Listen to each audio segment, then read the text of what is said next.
Hi, I'm Susanna Bowling, and this is live from the Hotel Edison, Times Square Chronicles presents. My guest today started at the ripe old age of 21, worked with Al Pacino, was in the movie The Warriors, was on Broadway 5 times, has been in more than 40 films.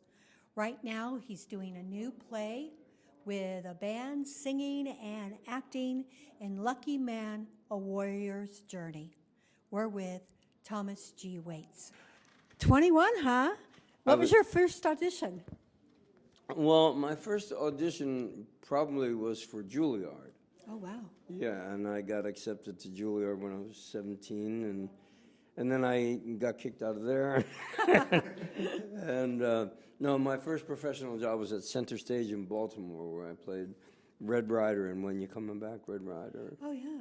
Yeah, and then my first film was a movie with the great actor John Hurd in a film called On the Yard. It was a prison film produced by Joan Micklin Silver, who did Hester Street, and then I did The Warriors when I was 23, and then I did the movie The Thing, John Carpenter's remake of The Thing. And I've been acting. I've been on Law and Order about 7 times. I think I did 7 guest stars. Homeland, The Punisher. I mean, you name it, I've probably done it and been on it. Yeah, I've been around the block. Yeah. My guess is that you were typecast as a young James Dean. Well, how interesting you would say. Am I right about that? I think it was. Remember Michael Feingold, the critic, Michael Feingold. Yeah. The lovely man. I believe he said.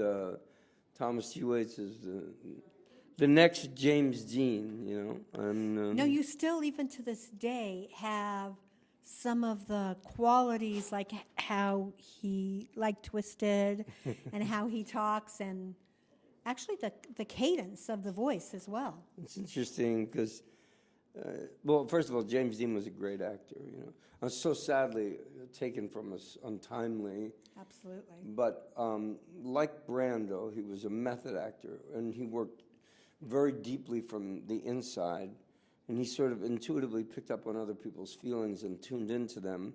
And I like to think that that's the finest kind of actor there is, the one that, you know, because he's in touch with his own feelings, he has the capacity to make you feel, and isn't that our job? I think it's like being an onion where you slowly peel back the layers. Right, and you discover. And hopefully you know how to close it back up after you're done. That's the hard part. But I think that it's about peeling away layer by layer the vulnerability of yourself, finding those moments that you're like the character, how you would react as that character. Yeah.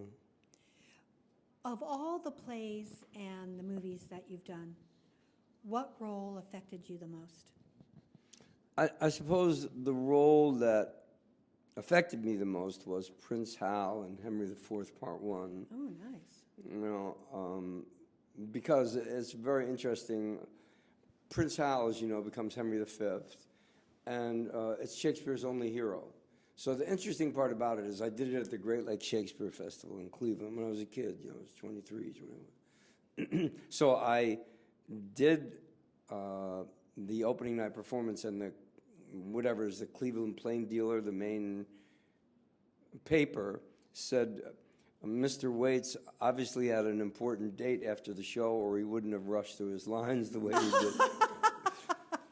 But this is what I did. Yeah. It was great. I called my voice teacher from Juilliard, and I flew him out to Cleveland, and we went over the text, phrase by phrase, nuance by nuance. Was this your first Shakespeare?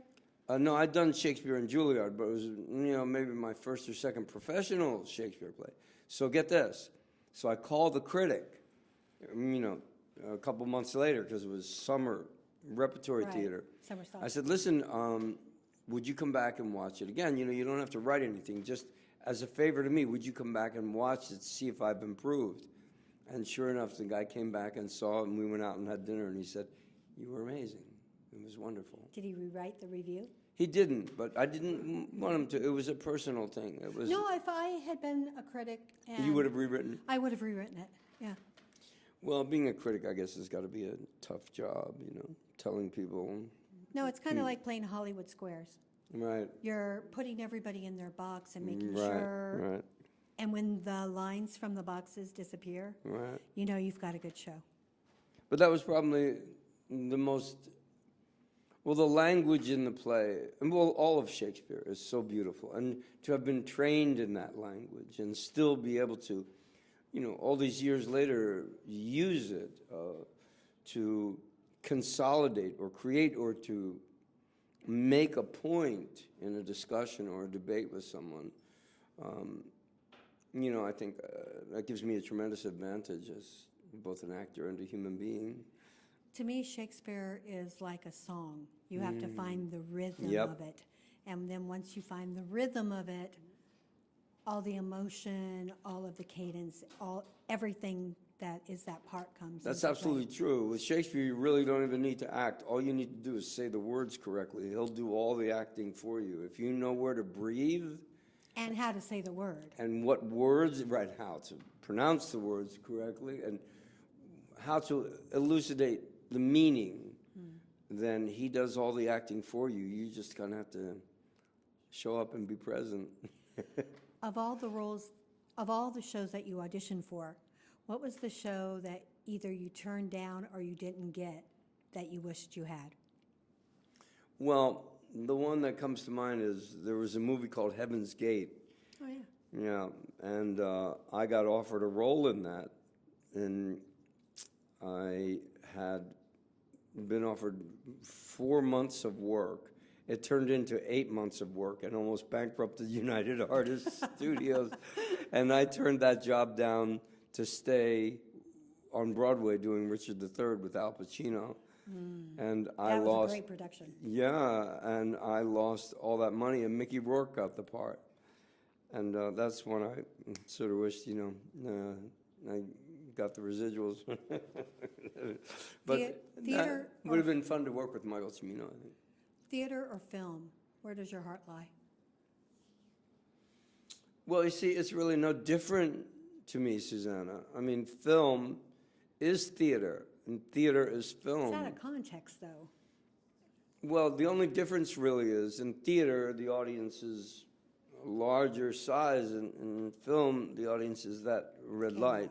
And your job, regardless, there's no such word, regardless of the size, your job is to seduce that audience. Oh, absolutely. Right. Absolutely. And in a strange way, even in theater, though you've got, in film, it's all here.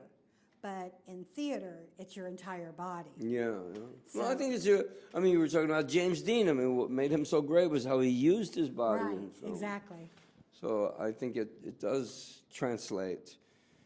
People think there's this great difference between the two. It's the truth, man. We're after the truth. And if we hit the truth and we hit the heart of the truth, then the audience is affected by us, you know. Hopefully. That's actually why I got into theater, because I love the idea that those people could be having a really bad day, And you? and I had the ability to take them out of it or to put them in another space. I loved that idea. Yeah, that's a valuable service. I thought so.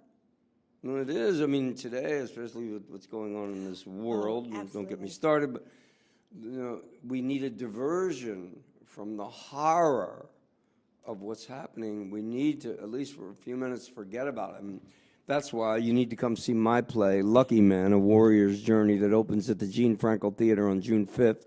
It plays till June 22nd, and catch it now before it goes to off-Broadway. It's 85 minutes long. It starts at 8 o'clock, Wednesday through Saturday, Sunday at 3. And I'll bet you it changes your life. I love the fact that you just did that. In Lucky Man, what is the thing you can't wait to tell the audience?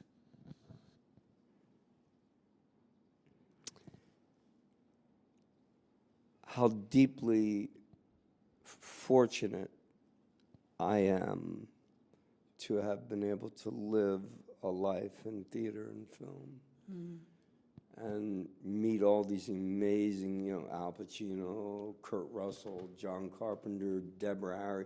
I mean, the people that I've gotten to work with and know, I call it like temporary intimacy, that I've had the great good fortune to be involved with and to watch work and to learn so much from. It's just it's a sense of gratitude, really. I mean, life is a gift, but to have a life where you get to do what you want, for a living, makes it, I don't know, a lot more fun, I guess. What was it like working with Al Pacino? Al's a very intense guy, it's funny because if you come and see the play, and I hope that you do, because it deals with the moment that I met him, which was quite amazing, really, because what happened, what transpired, if I give it away, I'd be giving away way too much. But, we met, and he obviously liked me because we went on to work together, and we did American Buffalo for almost a year, 8 shows a week, sharing the same dressing room. Mammoth, yeah. And Mammoth was great too. But Al is a very intense person, and he takes the work really seriously, but he's also a really fun guy. And so we're doing the play first up at Long Wharf in Connecticut. Oh, I love Long Wharf. Right. So it was around the World Series, and this was before credit cards. So we're all living in this house in West Haven because we're trying to learn the lines, wake up in the morning, run the lines. And we want to watch the World Series, but there's no TV. So I was like, hey, could you guys go out and buy a TV? And we're like, yeah, with what? He wants the broke actors to buy the TV? No, he gave us a check. And he's like, Oh. just pay whatever it is, just go get me one. So we go to the store and we're like, we want to buy a TV with this check, and they're like, are you nuts? You think we're going to take? And they said, no, he'll call you. And they said, okay, if he calls us, we'll sell you the TV. And sure enough, he called and he said, yeah, it's me. It's really Al Pacino. And they gave us the TV, and we got to watch the Phillies win the World Series in 1980. But he's a great guy, He has people over to his house to watch sports and to go out and play sports. And he serves these wonderful meals for people, and all these famous people are there, Carly Simon, Chris Walken. I mean, everybody, Diane Keaton, Baryshnikov, all these people come. He attracts them to him like a magnet, because he is such an intense artist. And, he taught me a lot. I was very fortunate to get to be on stage with him every night. You can imagine for a year what that might be like, how that by osmosis, if nothing else, rubs off on you. The intensity, I mean, people were literally, he's so volatile that people thought like, did they just let someone out of Bellevue? Or is this guy an actor, And of course, You're doing Marat Sod and you don't even know it. Right. It was great working with him. I love him very much, and I miss him. I don't get to see him as much as I used to, and the last time I saw him, I remember him looking at my hair going, Tommy, your hair. Hair dye. It's white. I'm like, yeah. Who taught you the most besides Al Pacino? I would have to say the person that taught me the most would be, you would never have heard of him, a great voice and speech teacher from Juilliard named Robert Williams. He was the master of voice and speech. I have heard of him. Have you really? Yes. Yeah, I mean, he was the best. He could take you and, again, elucidate, bring out the meaning of what you're saying in a way that makes the audience have no choice but to listen to you. I mean, imagine giving someone that power. I mean, That's phenomenal because without the proper training, you could be talented as all hell, but if you do not know where to channel those pieces, that's right. That's right. you're in trouble. I would say it would be Robert Williams, and I hired him many times as a professional to come and coach me. And, he saved my life in that regard. And he was a very sort of, austere person. He didn't express, he was an ex-Marine and, very kind of, proper and all that. He never expressed any emotion. But when I got kicked out of Juilliard, that's in the play too. He was the only person of all my teachers to come up to me and say, Mr. Waits, meet me downstairs at 7 o'clock. I'm like, okay, I got nowhere to go. I got no money. He took me out to dinner, took me to see a puppet show of Chekhov one-act plays, and then took me for chocolate ice cream. And he said, well, what are you going to do? And I said, I'm going to be an actor. That's what I am. I'm an actor. I think you can do it. And that confidence, him saying, I think you can do it. I believe you can do it. It takes that. Yeah. Were you there during the John Houseman Yes, days? I was, as a matter of fact. John Houseman was running the school when he was one of the people that accepted me and my final callback. And,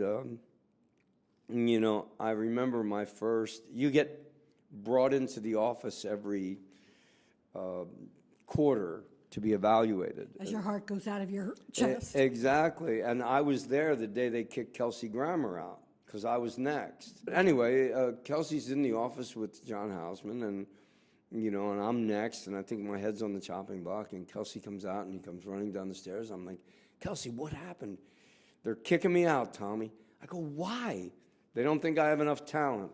And off he went into the sunset, and now he's probably worth, $150 million from Well, he this. got the right sitcoms. Yeah, he created those characters, too, and he's also very talented. I saw him do Man of La Mancha in London, and he was terrific, Wait, he played Coyote? Yes, and he sang The Impossible Dream just beautiful. Really? Yeah, he's Oh, I can't even see that. oh, he was great. Can't see that. He was absolutely great. And he's a beautiful man, too, despite his politics. I think he's a really great guy, and he's been a good friend to me all these years. And Who else was in your class? Robin Williams was in my class. Oh, so you were in, that must have been amazing. Yeah, Robin and I we were pals, We used to, it was connected with the American School of Ballet. So we would all eat lunch they were in the... That way, yes, of Yeah, course. so we'd all eat lunch in the same cafeteria, and Robin and I, we never had any money, so we would go over to the dancers and start talking to them, and he'd be like, look, over there, and they'd turn and look, and we'd steal our food and run away. We had a lot of fun together, and, he went on, of course, to be very successful. He was a very good actor. Brilliant. Yeah, and a beautiful man, too, a very sensitive man. He could only stay normal for like a few minutes, and then all of a sudden he'd have to go. And this other personality came out, which is, sort of what made him who he was. But he was a highly disciplined actor. And Well, he was good at both comedy Yeah. and tragedy. yeah, they were great. Mandy Patinkin was 2 years ahead of me. Bill Hurt was 2 years ahead of me. Diana Venora was in my class. Harriet Harris was in my class. Oh, really? Yeah, a lot of great actors. Oh, wow. And of course, then nobody knew anybody was going to be anybody. You were just this schmuck in this class, and they didn't know if you were going to be a garbage man or if you were going to, become a movie star. But I think they provided the discipline and the structure and great teachers. And I think John Houseman ran a really tight ship. If he didn't think you were cutting it, clearly he said, here's a dime. Call your parents and tell them you're on the next plane home. He said that? Oh, yeah. Oh, Absolutely. how many people broke into tears over that? A lot. I would. There were a lot of nervous breakdowns. And, you wouldn't be able to, they don't even do it anymore. Or actually, I might be like the Priscilla Lopez character and say, nothing, I'm going to go on and I'll show you. Oh, good for you. Knowing me, that would be me because I'm rebellious. That's good. It's good to be rebellious. It's good to question authority. I do. Good. A lot. What sign are you? Aquarian. I love Aquarians. Aquarians are from the future. We are. And I'm way from the future. Or way from the past, depending on how you look at it, because I think time happens all at the same time.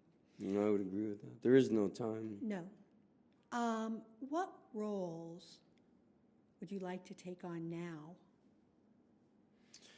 I'd like to play a romantic leading man that a woman, close to my age falls in love with, and I seduce her with my words and looks.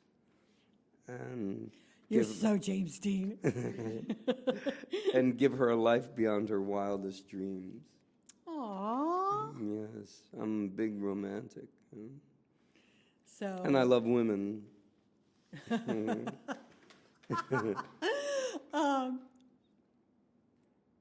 There's no roles, though, that, besides that you wouldn't want to sink your teeth into because now you're of a certain age, or even roles like, I love the fact that we're supposed to be so diversified in casting, yet it doesn't flow the other way always. Like, I think they should cast older people and younger people roles. And how about that? In that case, I'd like to play Romeo. And I could do it, too. I just want to play roles that cause me to stretch and grow as an artist. So the job of an artist, in my view, is to do what he cannot do. Wherever you're... And what can't you do? I'd like to do a musical comedy. Wait, there was a question I meant to ask. Yeah. You're named after the famous Tom Waits singer, correct? I'm not named after him. We happen to have the same name, yes, Tom Waits. But you got to meet him, and he taught you guitar. Am I not? Did I read that correctly? Okay, so let's back up. It's West Side Story. I think it's the late 1970s. Ken Marshall was Tony, so it goes back that far. And there's this guy standing in the lobby, and Wait, Ken Marshall, as in like the Price is Right guy? No. Ken Marshall was a young, handsome, beautiful leading man, and he played Tony, with a gorgeous singing voice. He was a Juilliard graduate also. And so I think Tom was there because he was considering doing, Somewhere There's a Place. Oh, yeah. So I think he was considering recording it for himself. And I went up to him and I said, "Excuse me, are you Tom Waits?" And he went... And I said, "So am I," because he'd heard about me, right. too. So he looked at me and he went, "So you're the guy out there impersonating me." And we went to Jimmy Ray's, if you remember Jimmy Ray's. And we had where was that? It's a bar on 8th Avenue and 46th Street. And we had a few drinks together, and then he came over to my apartment, and we played music, and he very patiently listened to many of my songs. I'm a songwriter, and you can hear them, and you come and see the play, and you better... and then I started playing Jersey Girl, and I kept making mistakes in it because it's very specific how he finger picks it, and he tunes the low E down to D. I mean, first he listened to me play it, and he went, "Look, you can play it however you want. This is how I wrote it." So he taught it to me on the guitar, and I was quite honored.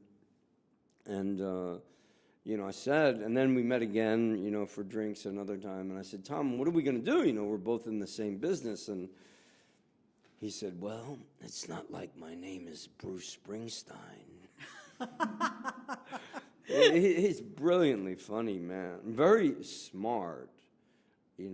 His lyrics, I think, reflect how perspicacious his mind is. And, I wish him all the best. He was very kind to me and very supportive, as was his wife, Kathleen. And as a matter of fact, I'm also a playwright, right? I got my MFA from the University of Iowa. Wow. Yeah, and I wrote a play that got published, and they sent the check to Tom as if he needs the money. Did you get the money back? Well, Kathleen, his wife, wrote me a note, and she said, "Dear Tom, I read your play. I liked it very much. Tom gets stopped in, what were those places we used to rent movies? Oh my God. Blockbuster.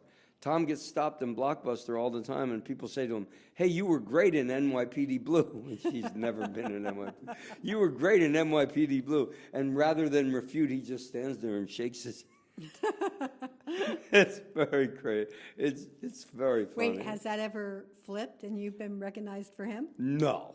Aw, Absolutely not. He's because that would be fun. Yeah, I mean, he's a genius. He's a musical genius from my humble perspective. His musicality and skill are far surpass, I think, your average musician.